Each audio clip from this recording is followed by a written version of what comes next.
Hey guys, welcome to resource point. This is Rishika. आज हम लोग डिस्कस करने वाले हैं इनसाइट आईएएस के क्विज जो कि हमारे मई मंथ की है। तो आइए, काफ़ी टॉपिक हम लोग कंप्लीट कर चुके हैं। आज हम लोग गवर्नमेंट स्कीम्स की जो बची हुई क्वेश्चन है उसको सॉल्व कर लेंगे।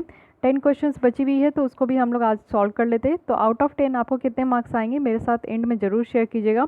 और साथ ही साथ अगर आपको ये लेसन अच्छी लगेगी तो लाइक कर दीजिएगा। और रेस्ट ऑफ द लेसन देखने के लिए आपको मेरे चैनल को सब्सक्राइब करना होगा। प्लेलिस्ट में आकर आप लोग स्टार्टिंग से देख सकते हो।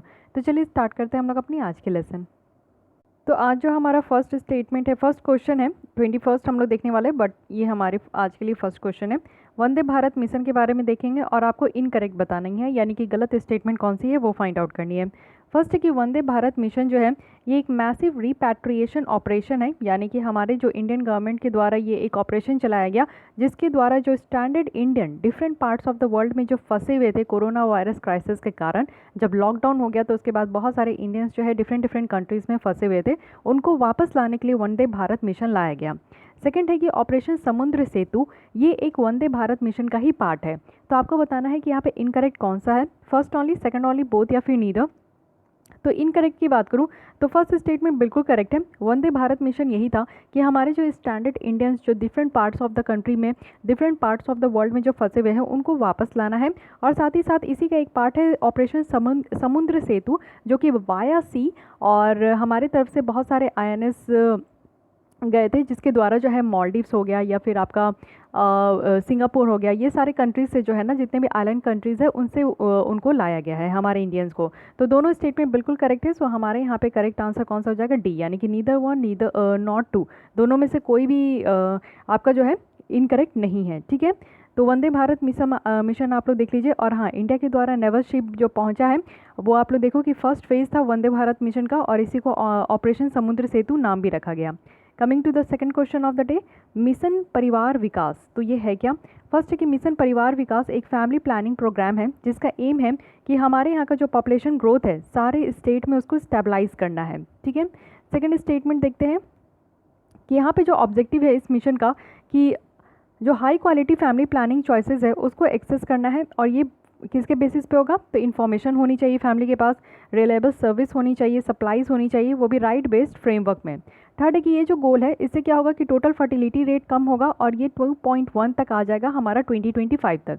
तो मिशन यहाँ पे परिवार विकास के बारे में आपको बताना है, first and second, first and third, second and third, first second third. तो यहाँ पे अगर हम लोग करेक्ट स्टेटमेंट की बात करें तो फर्स्ट स्टेटमेंट इनकरेक्ट है, सेकंड और थर्ड बिल्कुल करेक्ट है। सो हमारा यहाँ पे सी ऑप्शन सही हो गया। आइए देख लेते हैं क्यों। Union ministry of health and family welfare के द्वारा ये मिशन परिवार विकास यहाँ पे लाया गया है, जिससे कि हम लोग फैमिली प्लानिंग सर्विस को 145 हाई फोकस डिस्ट्रिक्ट में, वो भी 7 स्टेट में हम लोग इसको जो है लॉन्च करेंगे और यहाँ पे इम्प्रूव करेंगे फैमिली प्लानिंग को। फर्स्ट में क्या कहा गया है कि सारे स्टेट्स में जो है इसको आपका पॉपुलेशन ग्रोथ को स्टेबलाइज किया जाएगा। तो इतना बड़ा मास नंबर पे हमारे यहाँ कोई भी आज तक मिशन नहीं चल रहा है। सो आपको ये ध्यान रखना होगा। ठीक है, ये मिशन परिवार विकास है जिसमें कि 7 स्टेट है। कौन कौन से 7 स्टेट है, यूपी, बिहार, राजस्थान, एमपी, छत्तीसगढ़, झारखंड और असम। और यहाँ पे मेन एम है कि टोटल फर्टिलिटी रेट जो है वो कम होगा और 2025 तक 2.1 में आ जाएगा। Okay, coming to the third question, SAANS campaign के बारे में बतानी है। हम लोग ऑलरेडी इसके बारे में डिस्कस किए। तो क्या है, फर्स्ट है कि यहाँ पे चाइल्ड मोर्टालिटी को कम करना है, और ये निमोनिया के कारण देखने को मिलता है कि बच्चों की जो जन्म होती है उसी में वो उनका डेथ हो जाता है। तो ये चाइल्ड मोर्टालिटी को कम करना है। सेकंड है कि ओवरऑल जो क्वालिटी ऑफ लाइफ है बच्चों का वो इम्प्रूव करना है, और अर्ली डिटेक्ट करके, यानी कि बर्थ डिफेक्ट्स कितना हो रहा है, जन्म के टाइम में बच्चों में किस तरीके का डिफेक्ट्स निकल कर आ रहा है उसको यहाँ पे डिटेक्ट करके ओवरऑल जो यहाँ पे क्वालिटी ऑफ लाइफ है उसको इम्प्रूव करना है। थर्ड है कि एनीमिया को प्रिवेंट करना है, वो भी under 5 year of age of children का। फोर्थ है कि वैक्सीनेशन यहाँ पे देखना है जितने भी वैक्सीन प्रिवेंटेबल डिजीज़ है। तो आप बताइए, मेरे आंसर देने से पहले आप लोग अपने आंसर को ज़रूर टिक मार्क कर लीजिए। तो करेक्ट आंसर यहाँ पे ए हो गया, यानी कि चाइल्ड मोर्टालिटी को यहाँ पे कम करना है। निमोनिया के कारण बहुत बच्चों की जान जाती है, बहुत बच्चों की डेथ हो जाती है, तो इसलिए यहाँ पे निमोनिया से बच्चों को बचाना है और चाइल्ड मोर्टालिटी को कम करना है। बात करते हैं, ये कंपेन है जिसका मेन एम यही है, और 15% डेथ आप लोगों को देखने को मिलता है 5 साल में ही, यानी कि जब बच्चे जन्म लेते हैं तो 5 साल में ही इनका निमोनिया के कारण डेथ हो जाता है। SANS stand for social awareness and action to neutralise pneumonia successfully. तो इसलिए सांस का आपको फुल फॉर्म पता होना चाहिए, तभी आप लोग इसको सक्सेसफुली आंसर भी निकाल पाओगे। Okay, coming to the fourth question of the day, यहाँ पे आपको बतानी है कि 15th फिनेंस कमीशन के द्वारा वेट को रिड्यूस किया गया है, तो किस किस क्राइटेरिया में किया गया है। अगर हम लोग इसको 14th फिनेंस कमीशन के कंपेयर में देखें, यानी कि फ़ंड को डिवैल्यूएट करने में, जो कि यहाँ पे सेंट्रल गवर्नमेंट के द्वारा फंड को यहाँ पे आपका स्टेट गवर्नमेंट में डिस्ट्रीब्यूट किया जाता है, तो 14 फिनेंस कमीशन के कंपेयर में 15 फिनेंस कमीशन के द्वारा कुछ वेट यहाँ पे रिड्यूस किया गया है। तो किस किस सेक्टर्स में वेट रिड्यूस किया गया है ये आपको बताना है। Population, forest and ecology, income distance, geographical area. First second third, first and third, second third fourth, first and fourth. So correct answer बताइए। करेक्ट आंसर अगर हम लोग बात करें तो पॉपुलेशन तो है ही, क्योंकि यही इसी बात पे बहुत बड़ा हंगामा हुआ था कि जो स्टेट यहाँ पे पॉपुलेशंस को टैकल करने में, यानी कि जो पॉपुलेशन ग्रोथ है उसको टैकल करने में जो स्टेट सक्षम हो गए थे, उनको यहाँ पे कम टैक्स देने की बात की जा रही थी, यानी कि कम यहाँ पे आपका फंड देने की बात की जा रही थी। तो ये वाली प्रॉब्लम निकल कर आई थी। इनकम डिस्टेंस भी एक आपका फंडा था, तो यहाँ पे बी ऑप्शन हमारा करेक्ट हो गया। आइए देख लेते हैं। ये देखिए 14th फिनेंस कमीशन का बताया जा रहा है और 15th फिनेंस कमीशन का बताया जा रहा है। अगर पॉपुलेशन का एरिया देखें तो 14th फिनेंस कमीशन में 27.5 था, वहीं अगर 15th फिनेंस कमीशन में देखें तो ये ओनली 15th है। एरिया अगर हम लोग देखें तो 15 है और दोनों में 15 है। फॉरेस्ट एंड इकोलॉजी देखें तो यहाँ पे आपका बढ़ाया गया है फॉरेस्ट एंड इकोलॉजी में। अगर ये भी पूछा जाए तो ये भी ध्यान रखना है कि किस किस में बढ़ाया गया। तो फॉरेस्ट एंड इकोलॉजी पहले 7.5 था, अब यहाँ पे 10 हो गया है। नेक्स्ट इनकम डिस्टेंस देखें तो पहले ये 50 था, लेकिन अब ये 45 कर दिया गया। डेमोग्राफिक परफॉर्मेंस देखें तो पहले तो ये था ही नहीं, अब यहाँ पे 12.5 लाया गया। साथ ही टैक्स एफर्ट्स भी लाया गया है 2.5। तो दो यहाँ पे न्यू सेगमेंट है जिसको कि ऐड किया गया है, demographic performance and tax effort.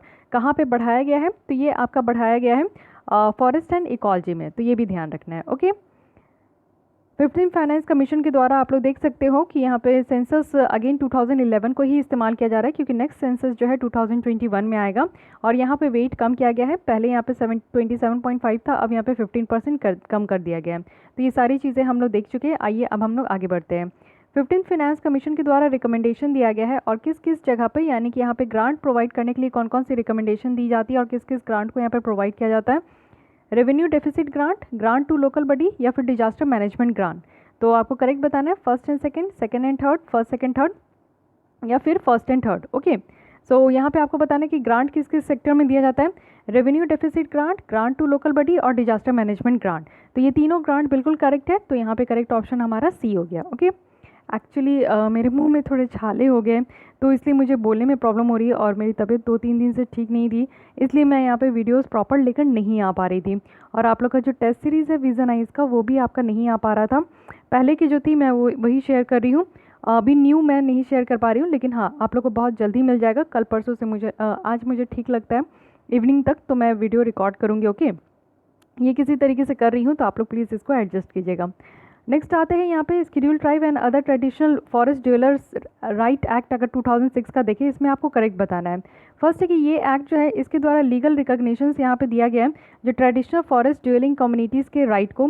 साथ ही यहाँ पे पार्शली जो है इनजस्टिस को भी देखा जाता है जो भी फॉरेस्ट लॉज के द्वारा यहाँ पे होता है। सेकंड है कि एलिजिबल देखें, यानी कि जो इस राइट्स को लेने के लिए एलिजिबल है, क्लेमेंट जो है ना वो यहाँ पे शेड्यूल ट्राइब्स जो एरिया है उससे वो मेंबर होना चाहिए और 70 ईयर्स से उस फॉरेस्ट के जो है उस जंगल में वो रहना चाहिए, तभी वो एलिजिबल हो सकते हैं, इस तरीके का हक उनको मिल सकता है।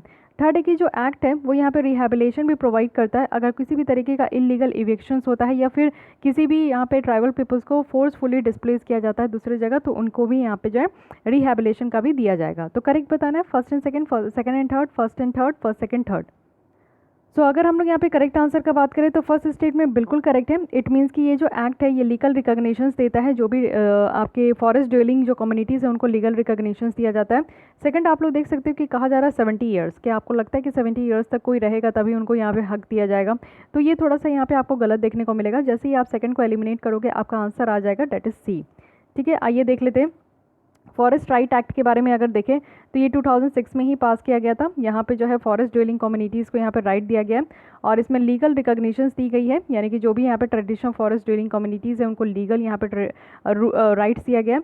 राइट अगर इस एक्ट के अंदर देखें तो क्या है कि टाइटल राइट है, यानी कि वो जो है जिस भी जगह रह रहे हैं, जिस भी जंगल में रह रहे हैं, जिस भी ज़मीन में रह रहे हैं, उनके ओनरशिप वही होंगे।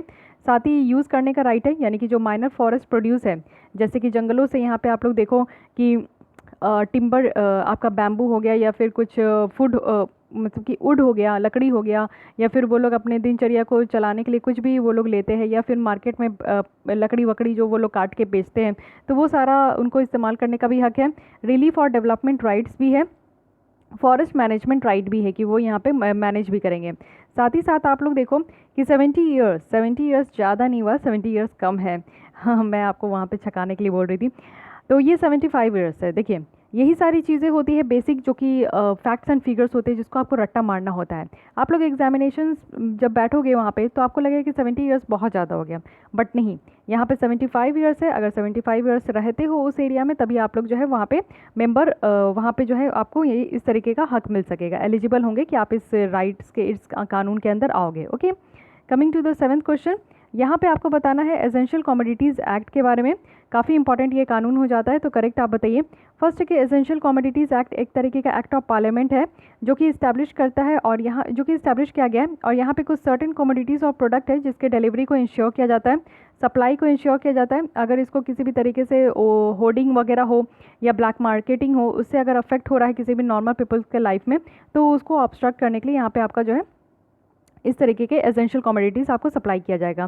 सेकंड है कि स्टेट जो है न्यू कमोडिटीज़ को भी यहाँ पे इंक्लूड कर सकते हैं अगर उनको लगता है तो।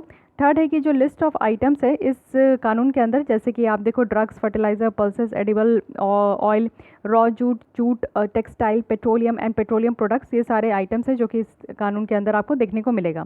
तो आपको यहाँ पे करेक्ट बताना है first and second, first and third, second and third, first second third. तो यहाँ पे थर्ड तो बिल्कुल करेक्ट है क्योंकि इस तरीके का आपको सारे आइटम्स देखने को मिलते हैं। लेकिन आप लोग देखो सेकंड में क्या कहा जा रहा है कि स्टेट जो है ना यहाँ पे न्यू कमोडिटीज़ को इंक्लूड कर सकते हैं जब उनको लगता है कि करना चाहिए, लेकिन यहाँ पे सेंटर है जो कि उस लिस्ट से उसको बाहर निकाल सकते हैं अगर सिचुएशन इंप्रूव हो गया तो। लेकिन ऐसा नहीं है, सेकंड स्टेटमेंट इनकरेक्ट है। तो यहाँ पे करेक्ट ऑप्शन हमारा डायरेक्टली निकल गया जो कि बी है। फर्स्ट स्टेटमेंट अपने आप में ही करेक्ट है। डिपार्टमेंट ऑफ कंज्यूमर अफेयर्स की बात करें तो उनके द्वारा यहाँ पे एडमिनिस्टर किया जाता है एसेंशियल कमोडिटीज़ एक्ट 1955। साथ ही इसमें देखें तो ये पार्लियामेंट का कानून बनाया गया है जिसके द्वारा एसेंशियल कमोडिटीज़ है, जैसे लॉकडाउन के टाइम में भी आप लोग समझ गए होंगे कि एसेंशियल कमोडिटीज़ का जो है सप्लाई कभी भी बंद नहीं होना चाहिए, उसी को इंश्योर करने के लिए यहाँ पे आपका पहुँचाया जा रहा है। और ऐसे एसेंशियल कमोडिटीज़ उनको बोलते हैं जिससे कि नॉर्मल लाइफ अगर लोगों की अफेक्ट होती है तो उस कमोडिटीज़ को हम लोग एसेंशियल कमोडिटीज़ के लिस्ट में रखते हैं।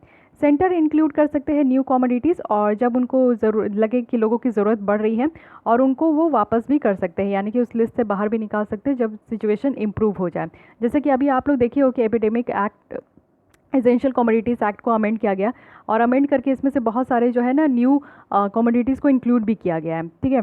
और बहुत सारे ऐसे भी है जिसको कि इस लिस्ट से बाहर भी निकाला गया है। तो ये सारी काम की गई है जिसके थ्रू जो है इसकी सप्लाई मेंटेन रहे और लोगों को जो है ना वो सारी कमोडिटीज़ मिलते रहे। ओके, तो ये ध्यान रखिएगा, ये सारे इंपॉर्टेंट पॉइंट्स हैं, मे बी इससे क्वेश्चन आपका बन जाए। अब कौन कौन सी कमोडिटीज़ इस एसेंशियल एक्ट के अंदर है एक बार आप लोग देख सकते हैं। यहाँ पे ड्रग्स हैं, fertiliser, food stuff, petroleum, raw jute और जूट सीड्स, कॉटन सीड्स और सारे सीड्स हैं, ठीक है। तो ये देख लीजिएगा। कमिंग टू द नेक्स्ट, यहाँ पे आपको बताना है कि वन स्टॉप सेंटर, तो करेक्ट आपको बताना है। वन स्टॉप सेंटर्स जो है ये इस्टेब्लिश किया गया हमारे कंट्री में जिससे कि एक इंटीग्रेटेड सपोर्ट और असिस्टेंस प्रोवाइड किया जाए विमेन को, जो भी यहाँ पे पब्लिक स्पेस में अगर वायलेंस उनके अगेंस्ट में होता है तो विमेन को यहाँ पे सेफ्टी प्रोवाइड करने के लिए। सेकंड है कि गर्ल्स जिनकी एज यहाँ पे 18 ईयर्स से कम है उनको भी इस स्कीम के अंदर कवर किया जाएगा। थर्ड है कि ये जो स्कीम है इसको निर्भया फंड के द्वारा ही यहाँ पे फंड किया जाता है, तो आपको करेक्ट बताना है first and second, first and third, first second third, second and third. तो वन स्टॉप सेंटर स्कीम बहुत पुराना हो चुका है, आई थिंक कि इतना पुराना हो चुका है कि आप लोग 3-4 बार पढ़ ही चुके होंगे। तो ये सी ऑप्शन यहाँ पे बिल्कुल करेक्ट है, तीनों बिल्कुल करेक्ट है। 18 साल से कम की बच्ची जो है ना वो भी यहाँ पे इस स्कीम में अंदर कवर किया गया है। ऐसा नहीं कि उसके लिए अलग से जो पॉक्सो एक्ट है वो तो है ही, लेकिन इसमें भी कवर किया गया है, ठीक है। इसको हम लोग सखी के नाम से भी जानते हैं। Ministry of women and child development इसके अंदर इंक्लूड है और ये एक सेंट्रली स्पॉन्सर्ड स्कीम है। इट मीन्स कि यहाँ पे सेंट्रल गवर्नमेंट और स्टेट गवर्नमेंट दोनों के द्वारा यहाँ पे पार्टिसिपेशन है फंड डिवोल्यूशन का, ठीक है। और यहाँ पे national mission for empowerment of women जो है एक अम्ब्रेला स्कीम है, उसी के अंदर ये आपका लाया गया है वन स्टॉप सेंटर्स। तो ये सारी चीज़ें ध्यान रखना है। Coming to the next, epidemic diseases act 1987 का, 1897 का, तो ये भी ध्यान रखिएगा। फर्स्ट कि एपिडेमिक डिजीज़ की बात करूं तो इसमें क्या है ना कि कोई भी एपिडेमिक, कोई भी महामारी है, जैसे कि बुबोनिक प्लेग आया था तो वो बहुत ज़्यादा फैल रहा था, वो भी बॉम्बे प्रेसिडेंसी में 1890s में, तो उसी को देखते हुए ये कानून लाया गया है। सेकेंड है कि ये जो कानून है ना, ये आपका कंटेनमेंट ऑफ एपिडेमिक्स है, यानी कि एक स्पेशल पावर यहाँ पे दिया जाता है अगर कोई भी कंटेनमेंट मेजर्स लेने के लिए इंप्लीमेंट करना है जिससे कि ये डिजीज़ स्प्रेड होने से कंट्रोल हो सके, तो यहाँ पे ये कानून आपका बनाया गया है। थर्ड है कि बाल गंगाधर तिलक जो है अपने न्यूज़पेपर केसरी और मराठा में इस एक्ट के बारे में बहुत प्रेज़ किए थे और प्लेग एपिडेमिक को यहाँ पे हैंडल करने के लिए इसका जो है जिस तरीके से ये कानून इस्तेमाल हुआ था उसको बहुत ज़्यादा सराहा गया था। तो आपको करेक्ट बताना है first and second, first and third, second and third, first second third. तो करेक्ट की अगर बात करें तो first statement no doubt correct है। कब आया था आप लोग देख सकते हो कि 1897, यानी कि आपके अंग्रेजों के टाइम का ये कानून है, तो ऑब्वियस है बॉम्बे प्रेसिडेंसी में आपका ये देखने को मिलेगा। सेकंड भी बिल्कुल करेक्ट है कि इस तरीके के डिजीज़ को स्प्रेड करने से ही रोकना है, इसीलिए अभी अगर हम लोग कोरोना वायरस देख रहे हैं तो उसमें ये कानून आपका एप्लीकेबल हो रहा है। थर्ड यहाँ पे करेक्ट नहीं है, सो हमारा करेक्ट ऑप्शन यहाँ पे ए हो जाएगा। आइए देख लेते हैं, ये हिस्ट्री है, हिस्ट्री बिल्कुल याद रखिएगा, क्या पता हिस्ट्री से क्वेश्चन पूछ जाए। बुबोनिक प्लेग से जो है एक ऐसा बीमारी था जिसके थ्रू ये आपका कानून लेकर आया गया था। अगर हम लोग बात करें 1897 में, तो इसमें फ्रीडम फाइटर जो बाल गंगाधर तिलक थे उनको यहाँ पे 18 मंथ के लिए पनिश किया गया था आफ्टर हिज न्यूज़पेपर जो कि केसरी और मराठा है, जिसमें कि इन्होंने जो है प्लेग जो था एपिडेमिक उनके लिए यहाँ पे उन्होंने कुछ लिखा था, उसकी वजह से उनको इम्प्रिजमेंट हो गया था। प्रोविज़न क्या क्या है इस कानून के तहत? इस कानून के तहत 4 सेक्शन है। इस 4 सेक्शन इसमें बनाया गया है कि बेटर तरीके से कोई भी एपिडेमिक डिजीज़ होता है, यानी कि एपिडेमिक डिजीज़ कहने का मतलब है कि कोई भी ऐसे न्यू डिजीज़ का आउटब्रेक होना जो कि एक सर्टेन एरिया में बहुत सारे लोगों को अफेक्ट हो गया हो, बहुत सारे लोग उसकी चपेट में आ गए, एक कॉन्टिनेंट में ही आपको स्पेसिफिक देखने को मिलेगा, तो उसको एपिडेमिक ही हम लोग कहेंगे। साथ ही यहाँ पे पावर है, पावर दिया जाता है कि कुछ स्पेशल मेजर्स ले सके जिससे कि ये सारी डिजीज़ जो है दूसरी जगह ना फैले और दूसरे लोगों को ना फैले। ठीक है, अब आते हैं last question of the day में। यहाँ पे आपको करेक्टली मैच बताना है। ई पाठशाला यानी कि डिजिटल जो टेक्स्ट बुक है सारे क्लासेस के लिए उसको एक्सेस करने के लिए यहाँ पे दिया गया है और एक अच्छा खासा लर्निंग मटेरियल रखा गया है। स्वयं की बात करें तो हाई क्वालिटी एजुकेशन चैनल है, वो भी DTH के थ्रू। स्वयं प्रभा की बात करें तो नेशनल ऑनलाइन एजुकेशन प्लेटफॉर्म है। देखिए इस तरीके के क्वेश्चंस आप लोग एक्सपेक्ट कर सकते हो, काफ़ी ज़्यादा इंपॉर्टेंट है। First and second, first only, first and third, second and third. तो यहाँ पे अगर हम लोग करेक्ट की बात करें तो ई पाठशाला नो डाउट बिल्कुल करेक्ट है कि डिजिटल टेक्स्ट बुक जो है सारे क्लासेस के लिए यहाँ पे अवेलेबल है, लेकिन स्वयं और स्वयं प्रभा यहाँ पे सही नहीं है। देख लेंगे हम लोग क्या सही है, तो B is the correct option हो गया, ई पाठशाला। ठीक है, याद रखिएगा। साथ ही साथ स्वयं प्रभा जो है ये ministry of human resource development का है, जिसमें कि 32 high quality education channel provide किया जाएगा DTH के थ्रू, और ये 24/7 बेसिस में रहेगा, जिससे कि जो बच्चे यहाँ पे अगर उनको इंटरनेट की सुविधा नहीं है तो वो टेलीविज़न में अपनी पढ़ाई कंटिन्यू कर सकते हैं। और DTH चैनल जो है वो यहाँ पे GSAT-15 जो सैटेलाइट गया है उसी के थ्रू यहाँ पे आपका ब्रॉडकास्ट किया जाएगा। स्वयं क्या है? Study wave of active learning for young aspiration mind. ये एक प्रोग्राम है जो कि गवर्नमेंट ऑफ इंडिया के द्वारा इनिशिएट किया गया और ये 3 कार्डिनल प्रिंसिपल में है, यानी कि एजुकेशन पॉलिसी में आप देखो कि यहाँ पे ये एजुकेशन एक्सेस होना चाहिए, इक्विटी होना चाहिए और क्वालिटी होना चाहिए। तो इन 3 बेसिस में यहाँ पे लाया गया है। बेस्ट टीचिंग लर्निंग रिसोर्सेज होगा सारे लोगों के लिए, और जो भी मोस्ट डिसएडवांटेज है यानी कि वो सारे सेक्शन के ग्रुप, वो सारे लोग जिनको कि यहाँ पे एजुकेशन नहीं मिल रहा है, तो उनके लिए यहाँ पे स्वयं लाया गया है जो कि काफ़ी ज़्यादा इंपॉर्टेंट है। ठीक है, सारे कोर्सेज जो है वो इंटरैक्टिव है और बेस्ट टीचर होंगे हमारे कंट्री में, वो अवेलेबल होगा फ्री ऑफ कॉस्ट यहाँ पे प्रोवाइड किया गया है। जो भी बच्चे घर में रहकर यहाँ पे देख सकते हैं, स्कूल को कवर किया गया है, अंडर ग्रेजुएट है, पोस्ट ग्रेजुएट है, इंजीनियरिंग, लॉ और अदर प्रोफेशनल कोर्सेज भी आपको स्वयं में देखने को मिलेगा। तो बहुत बड़ा ये प्लेटफॉर्म है, ध्यान रखिएगा। इसी में स्वयं प्रभा जोड़ दिया गया, तो प्रभा से आपको याद रखना है कि एडिशनल यहाँ पे 32 हाई क्वालिटी एजुकेशन चैनल है, वो भी DTH के थ्रू। ठीक है, तो किसी भी तरीके से निमोनिक्स बना के आपको याद रखना ही है, तो वो प्लीज़ आप लोग कीजिएगा। तो यहाँ पे हमारा गवर्नमेंट स्कीम्स कंप्लीट हो गया है। नेक्स्ट हम लोग कल स्टार्ट करेंगे साइंस एंड टेक। ओके, सो आज आपको 10 में से कितने मार्क्स आए मेरे साथ जरूर शेयर कीजिएगा, और अच्छे लगते हैं तो लाइक करके ज़रूर जाइएगा, और साथ ही साथ अपने दोस्तों के साथ या फिर सोशल नेटवर्किंग साइट्स में भी आप इस लेसन को ज़रूर शेयर कीजिए। Thank you.